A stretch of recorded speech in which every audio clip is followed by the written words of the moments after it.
नाशिक शहरातील अत्यंत गजबजलेल्या आणि शांत मानल्या जाणाऱ्या उंटवाडी परिसरातील सेंट्रल पार्क या उच्चभ्रू निवासी प्रकल्पात सुरू असलेला एक अत्यंत धक्कादायक आणि संतापजनक प्रकार समोर आलाय। गरिबांच्या हक्काच्या घरांवर डल्ला मारून तेथे थेट मुस्लिम विद्यार्थ्यांसाठी निवासी वसतिगृह सुरू करण्याचा घाट घातला जातोय। मात्र भारतीय जनता पक्षाचे नेते सुधाकर बडगुजर आणि दीपक बडगुजर यांनी वेळेवर धाव घेत हा कथित लँड जिहादचा डाव अक्षरशः उधळून लावलाय।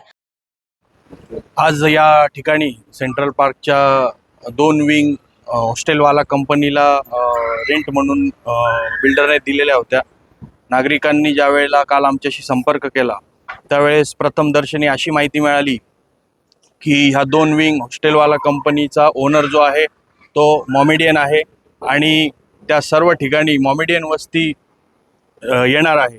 तर ती मोमेडियन वस्ती आल्यानंतर हा एक प्रकारचा लँड जिहादचा प्रकार आहे आणि मागील काळामध्ये आपण TCS कंपनी बघितली असेल किंवा नाशकात इतर घटना बघितल्या असतील तर लव जिहादच्या घटना खूप मोठ्या प्रमाणात घडत आहे। तर ह्या नागरिकांच्या भावना अत्यंत तीव्र होत्या, त्यामुळे आम्ही सर्वांनी या ठिकाणी येऊन बिल्डरशी आदरणीय आमचे नेते सुधाकर भाऊ बडगुजर यांच्या मार्गदर्शनाखाली बोलून त्यांचा प्रश्न सोडवलेला आहे। लॉन्स हा जुना या भूमीचा जुना परिचय आहे।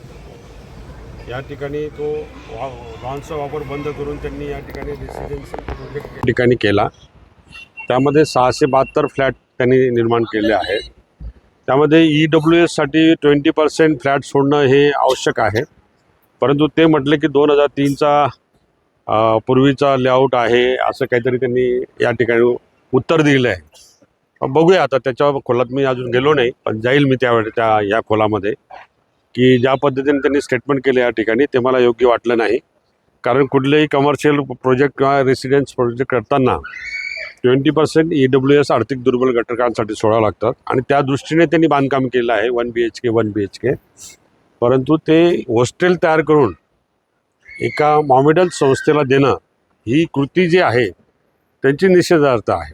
कारण हा रेसिडेन्स प्रोजेक्ट आहे आणि त्यांना ते कमर्शियल यूज करायचं आहे, हॉस्टेल म्हणून वापरायचं आहे।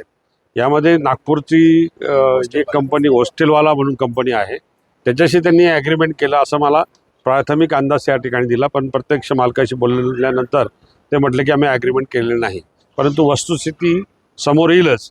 पण ह्या भूमीमध्ये स्वतः खुद आडवाणी साहेब, खुद स्वतः वाजपेयी साहेब या भूमीमध्ये त्यांचे पवित्र पदस्पर्शाने पावन झालेली भूमी आहे।